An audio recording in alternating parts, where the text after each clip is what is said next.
Assalamualaikum warahmatullahi wabarakatuh. Selamat pagi. Pada kesempatan ini saya Tri Junaidi sebagai koordinator dari program pendanaan riset berkelanjutan, program riset pembangunan berkelanjutan yang dulunya itu adalah RISPRO dengan dari Universitas Cendrawasih dengan tema penelitiannya yaitu enkapsulasi gula sagu hasil proses secara enzimatis sebagai suplemen balita stunting. Pembentukan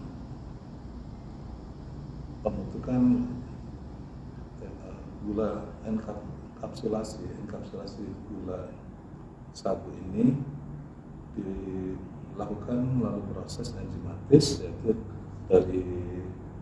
dari tepung sagu ya, kemudian diolah menjadi dengan bantuan enzim amilase itu akan diperoleh dextrin. Dan dextrin ini akan ditambah lagi dengan enzim glukoamilase. Jadi dari proses likuifikasi ya, dari yang dilakukan yang terjadi setelah ditambahkan alfa amilase, nah, kemudian setelah terjadi likuifikasi dari kental menjadi encer, itu kemudian suspensi ditambah dengan enzim glukoamilase.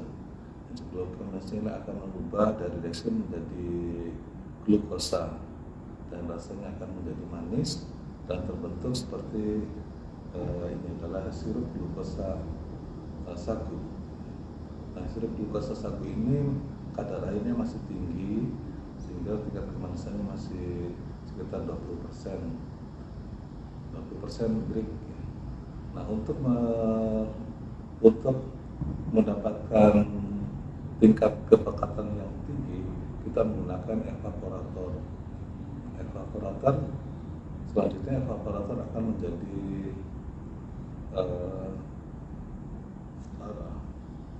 gula cair yang kental, dan gula cair yang kental itu dengan ditambah dengan larutan pondan itu akan menjadi, atau pondan itu merupakan bibit kristal yang akan menjadi gula sagu kristal. Nah, gula sagu kristal itu kemudian akan dilakukan pengemasan dengan menggunakan hard gel kapsul, seperti ini.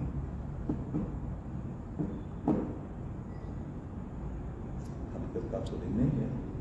Dan dengan menggunakan filler softgel kapsul, gelatin softgel kapsul, akan didapatkan bentuk softgel kapsul ini. Jadi dalam kegiatan ini akan diperoleh dua produk, yaitu softgel kapsul gula sagu dan juga hardgel kapsul gula sagu. Hanya bedanya di sini, kalau yang softgel kapsul itu bentuknya gula yang dimaksud yaitu gula kental, dan yang hardgel kapsul itu bentuknya bentuk kristal. Nah, itu nanti akan dibedakan mana yang terbaik dengan secara uji organoleptik maupun proximat. Bagaimana nanti hasilnya. Nah, alasan untuk membentuk gula sagu ini dalam bentuk enkapsulasi yaitu ada sebab pertama, yaitu kadar komposisi gula tidak rusak ya, karena pada saat pengemasan penyimpanan ya, kemudian delivery, pengemasan dan sebagainya, dan kemudian pada saat digunakan konsumsi itu tidak akan cepat rusak oleh pengaruh cuaca, dan kemudian itu juga akan mudah langsung diserap oleh tubuh, karena dengan bentuk kapsul ini gula akan langsung masuk ke dalam lambung dan di lambung akan dicerna dan diserap langsung ke dalam seluruh sel tubuh, sehingga sangat bagus bagi penderita ya, atau penyandang diabetes stunting ya, bagi balita. Aplikasi ke balita itu dimungkinkan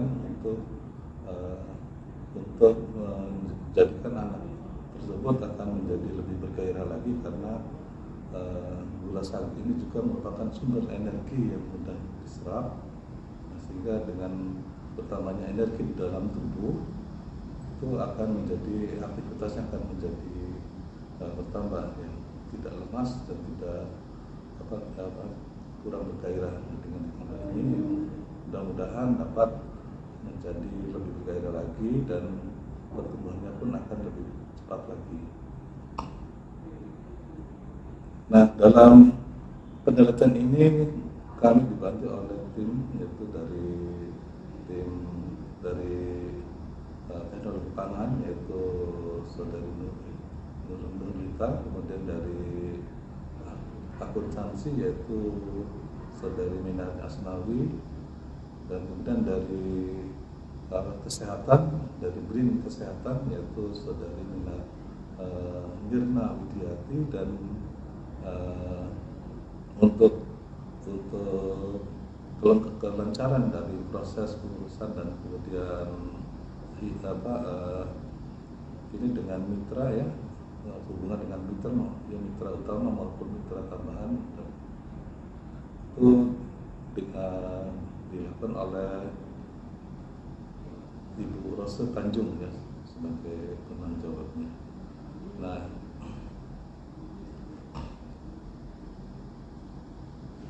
proses ini menggunakan peralatan utama yang disediakan oleh mitra ya, karena di lab kami tidak tersedia dengan cukup ya, tidak ada dengan mitranya yaitu Sefo Budi Mulya Asih. Sefo Budi Mulya Asih ini menyediakan untuk dipinjamkan ya, peralatan-peralatan tersebut, yaitu evaporator, kemudian filler gel kapsul dan filler untuk hard kapsul, kemudian untuk pengaduk pada saat proses enzimatis kan, dari tepung sagu menjadi sirup cair ini juga tersedia di sana.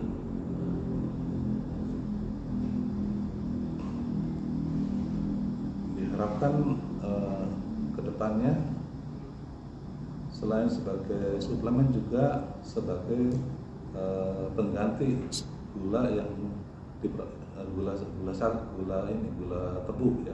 Jadi gula sagu ini sebagai pengganti gula tebu, sehingga akan memberikan nilai tambah bagi daerah maupun bagi pemerintah sendiri ya, karena dengan adanya sumber baru ya, sumber energi baru terbarukan dari gula sagu ini ya, jadi energi bagi tubuh ya, maksudnya energi terbarukan dari tubuh itu akan meningkatkan penerimaan devisa negara, karena memungkinkan untuk di produk ini bisa dikirim ke luar negeri. Dan yang tetangga yang terdekat dari Papua ini yaitu Papua Nugini dan juga negara Pasifik di selatan ya, di selatan Pasifik selatan ini seperti Solomon dan sebagainya. Dan itu merupakan hal yang strategis bagi kita untuk melakukan penelitian ini. Dan kebaruan dari penelitian ini yaitu terbentuknya gula sagu kental dalam bentuk soft gel kapsul, dan kemudian gula kristal dalam bentuk hard gel kapsul. Itu merupakan hal yang baru ya, karena belum ditemukan ya peneliti untuk membuat hal tersebut. ini merupakan hal yang baru ya, yang perlu segera direalisasikan dan kemudian dipatenkan produk ini, karena kalau tidak akan dimulai oleh orang lain ya, peneliti yang lain, sehingga harus segera dilakukan.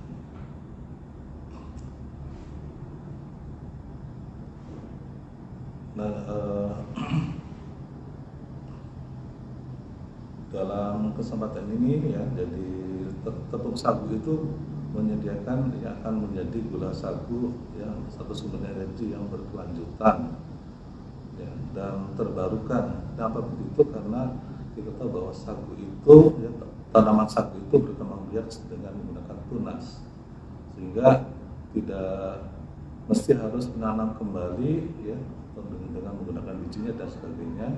Itu sudah tersedia ya, begitu di pohon yang sudah siap untuk ditebang, itu bisa ditebang dan diekstraksi dari batang itu ya, tepung sagu, dan kemudian diproses menjadi gula gitu. Jadi senantiasa ada ya, yang penting pohon sagu itu ditebang dan tidak dibakar ya. Dan dengan cara penanaman setiap anakannya itu ya, misalnya dalam dalam proses sampai menjadi dewasanya ini, pohon sagu itu memerlukan waktu 12 tahun setengah untuk menjadi bisa dipanen. Tapi dengan cara setiap anakan yang memiliki ketinggalan tersendiri ya, nah itu kita lakukan pemilihan dan kemudian kita tanam misalnya 12 hektar ya, dan 1 hektar itu ya setiap tahun nanti akan dipanen. Jadi tidak menutup kemungkinan akan berkelanjutan dan tidak akan habis sepanjang masa, dan jadi bisa dilakukan terus menerus ya, tidak. Dan hutan sagu di Papua ini merupakan hutan sagu rakyat, bukan milik pemerintah. Jadi kita akan bekerja dengan pihak pemerintah dan rakyat untuk mengusahakan tanam sagu itu tetap menjadi ada dan tersedia bagi pembentuk untuk produksi gula sagu ini. Ya. Ini sangat menjanjikan sekali bagi kelanjutannya ya. Dan produksi gula sagu ini bisa juga digunakan sebagai komoditas ekspor ya, ke luar negeri, karena jumlah sagu di Papua ini terbanyak di dunia, yaitu 120 juta hektar ya, ada di Papua, dan yang 50 juta hektar lagi ada tersebar di seluruh Indonesia. Jadi di Papua ini sangat potensial sekali untuk dikembangkan sebagai sumber ya gula sagu ya, untuk sebagai sumber energi terbarukan bagi tubuh umat manusia maupun yang lainnya. Terima kasih atas kesempatan yang diberikan.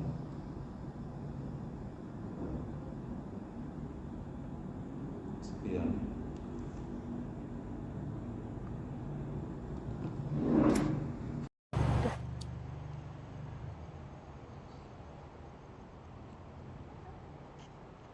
Udah berapa? Dan ini adalah evaporator, salah satu alat utama untuk pembuatan softgel kapsul untuk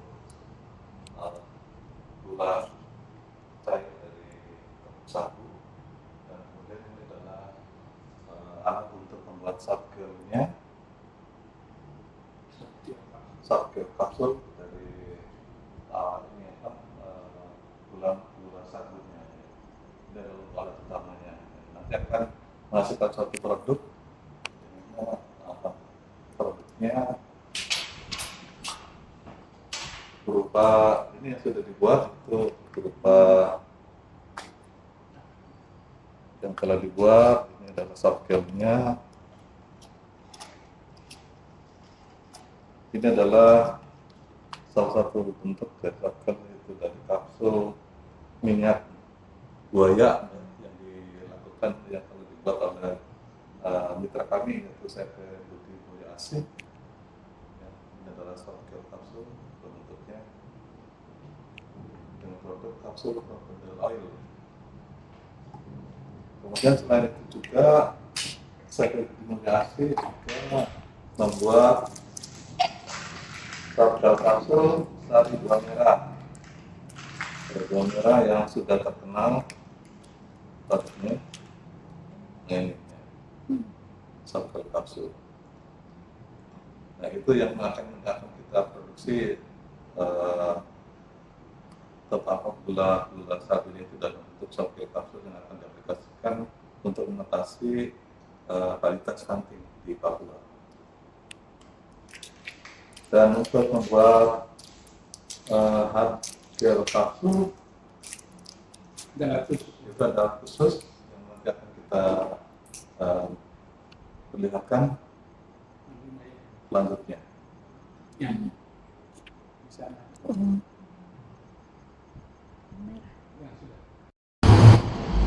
Ini adalah hard gel kapsul ya, yang nanti akan diisi dengan gula kristal. Gula sagu kristal akan diisi dengan ke dalam hard gel kapsul ini, dan alat untuk memasukkan gulanya itu ya, ini adalah alatnya.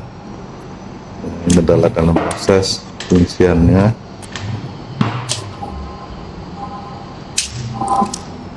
Nah, ini dalam proses pengepakannya.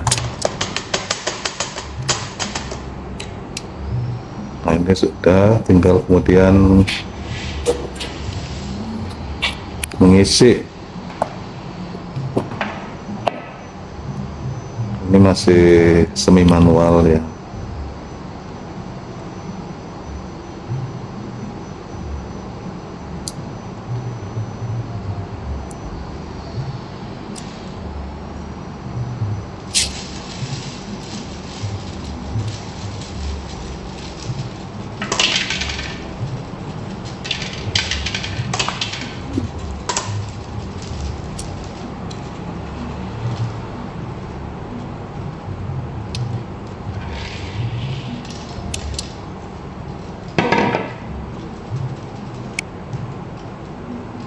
Ini gula kristal ini akan dimasukkan ke hard gel kapsul ini.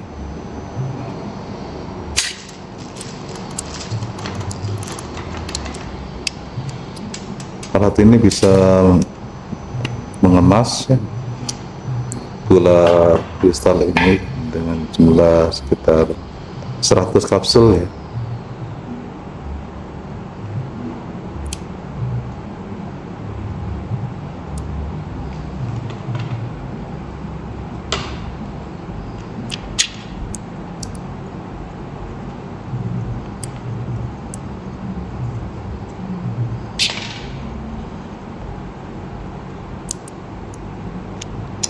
Kencangkan dulu.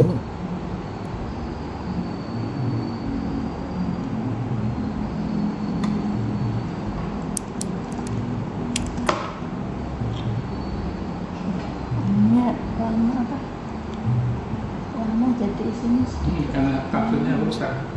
Iya. Lama, Ini adalah uji coba dulu ya, karena memang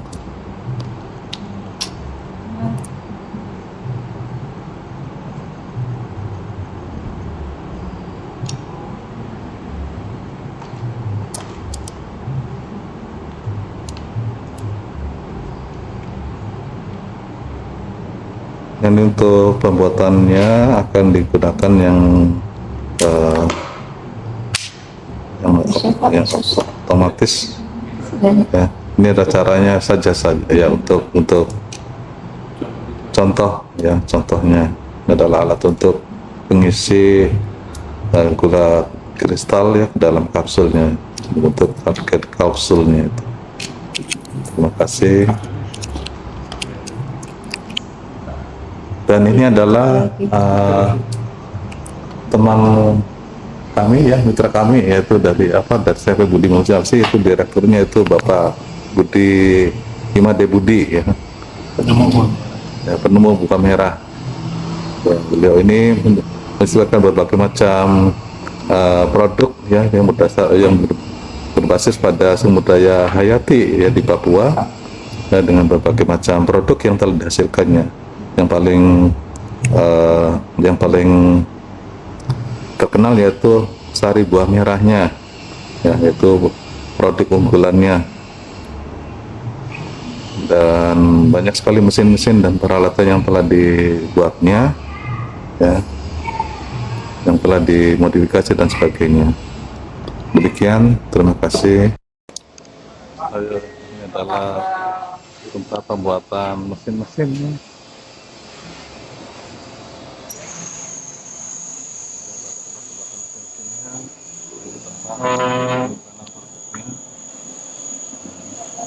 Mesin yang digunakan untuk di CV Budi Muljalsi.